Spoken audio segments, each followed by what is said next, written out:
What's up? It's your boy Big G coming at you again with one of my videos of my experience as a Rikers Island correction officer that became an inmate. If you're new to my channel, my name is Gary Haywood. I was a correction officer on Rikers Island for about 10 years. Everything you heard in the paper, everything you have experienced, all the horror stories you heard about Rikers Island, that was me for about 10 years. And then I became an inmate myself. So my page is a little bit different from the norm. I'm giving it to you from both sides of the fence.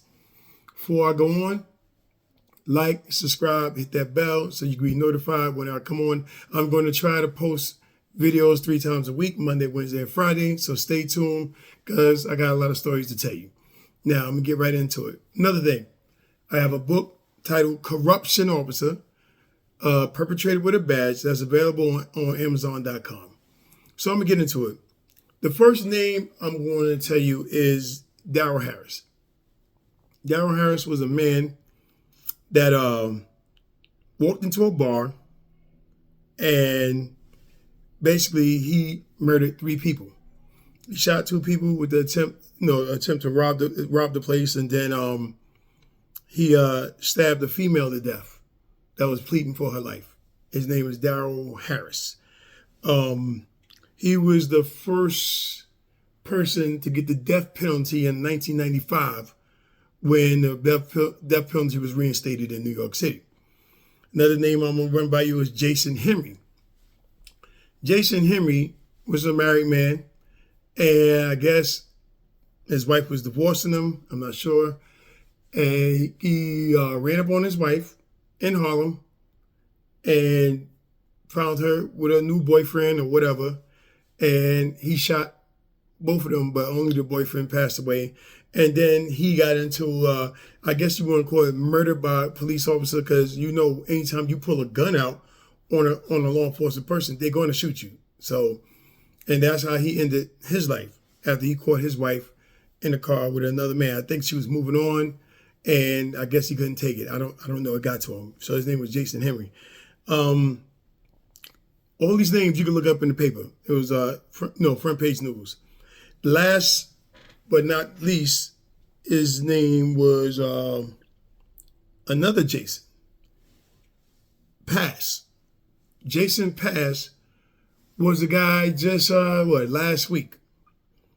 I'm not going to show the video because of YouTube restraints, and he murdered father and his stepson in a hallway over noise, over them making noise. Now, I say this, I bring these up, it's horrific. Rest in peace to the individuals that passed away. It's horrific. I named these 3 names because they have one thing in common.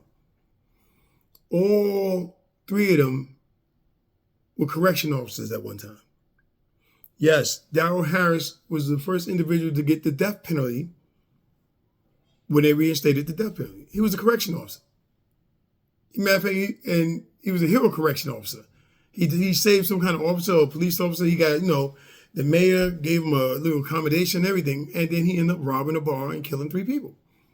Now, I'm going to say mental health. I'm not going to, listen, maybe they was in their right mind when they did whatever it is they did, but what I'm trying to say is it's a lot of correction officers that be under a lot of pressure, that be pushed to the edge, that do these things. So I'm saying this to say that, stop playing with them. That job brings a lot of stress.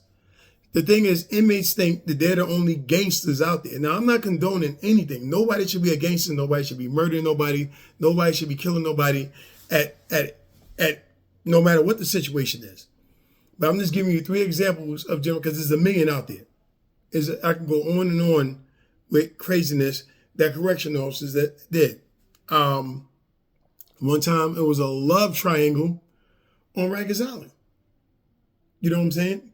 And it was this female officer so in love with this male officer. Let me tell you a story. I'm working, I think it was like Dorm 3 Lower. That's the name of a housing area in Rikers Island. So I'm working, and normal setting is 50 inmates on each side, an A officer, a B officer. I was the beat officer. So I'm sitting on the floor. The game was on. I'm minding my business. So I know that there's only supposed to be 3 officers here. My partner, I'm just going to say his name was June. He in the bubble. Quiet day, no problem. So a female correction officer comes to see him. It's normal, no biggie. She might be on lunch, no big deal. So she's in there talking to him, this and that. I already know what it is. I stay on the floor. I'm on my business. The door get locked. The lights go off. Hey, I don't know what went on in there. I know what went on. But so they're in there having conversations, right? All of a sudden I hear boom, boom, boom, boom, boom.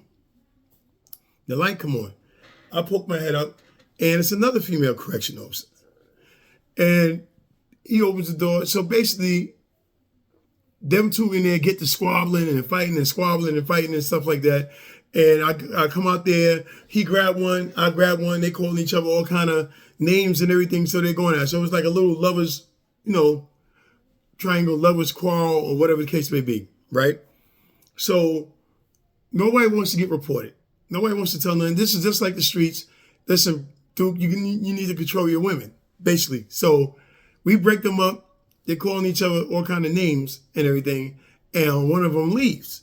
And the other one stays. Like, I'm not going nowhere, this and that. So I basically just mind my business. Bro, you got to handle your business, right? So she stayed to the end of his tour. After that, the day is calm. I do my tour. Boom, it's time for me to go. It's time for all of us to go. So we leave. I go to my locker, change my clothes. I'm waiting for the route bus. The route bus is like on Rikers Island. You just can't drive up to the jail. You got to drive up to a control center, get on a bus that takes you to your jail, and then when you leave it, you got to wait for that bus to come get you.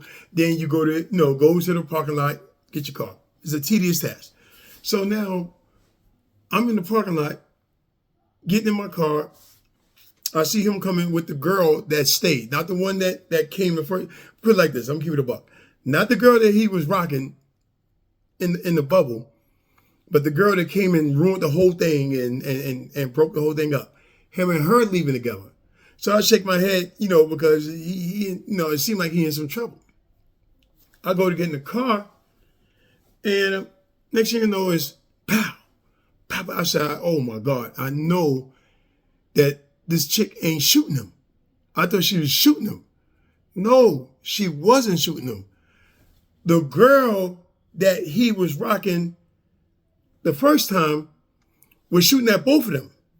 So the crazy one that came in and ruined everything, so it was a shootout in Rikers Island over these two females. Over this dude. These two females were shooting at each other in the correctional officer parking lot.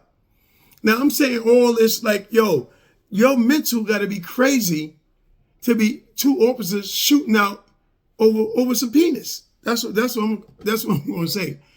Yeah, it was a big thing, investigation and all that. They I guess they tried to keep it quiet, but then come to find out, the even more insane thing was, first of all, you ain't supposed to be having sex. We already know that, but we already know what goes on. The most insane thing was the girl that came and busted him cheating. It was her day off.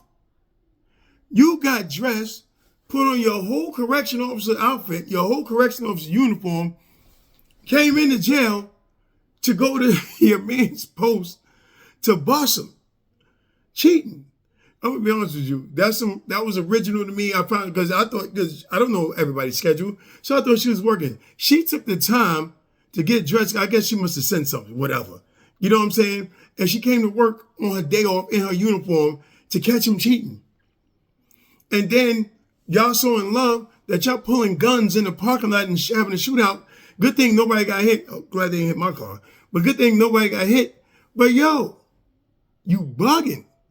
And this is what I mean by stress, people's mental state. You know what I'm saying? Love will drive somebody crazy. And this is what I'm bringing up. This is what I'm saying with these individuals that were capable of committing murder, correction officers. Because you think once they take the oath, They swear you're in sound mind and body. You're here to do the job. You swear in and everything. They're human. Everybody got problems. Everybody got problems. From Daryl Harris being on the death penalty, you know what I'm saying? From Jason Henry, lovers triangle, lovers, people in love going at it. And then another situation with a love triangle where female correctional officers having a shootout in the parking lot. A shootout in the parking lot. So I say this and I bring this to you because this is more stress and more craziness that job brings to individuals. I know people that are married to correctional officers or day correctional officers. These COs bring the job home with them. Women have divorced men for bringing the job home with them, treating their kids like inmates, yelling and screaming, not able to detach from the job to now I'm not on the job. I'm gonna leave all that work at work, and I got a family. Some people just can't let go. Some people really got screwed up mentalities. So it's your boy Big G, letting you know you go to jail. These correctional officers are human, just like you. They pop off and do craziness, and like I said, rest in peace to the families. Nobody would ever think that a correctional officer would be behind committing such crimes, but there's a lot of COs that's just human that do things. Take me, for instance. I don't think I had any kind of mental disorder when I started hustling and selling drugs inside of Rikers Island for self-preservation, trying to make ends meet and try to make things happen. So it's your boy Big G, and I'm out. That's my story.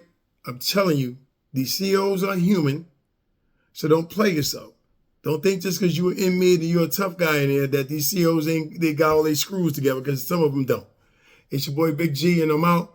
Stay tuned for more stories. I'll be back soon.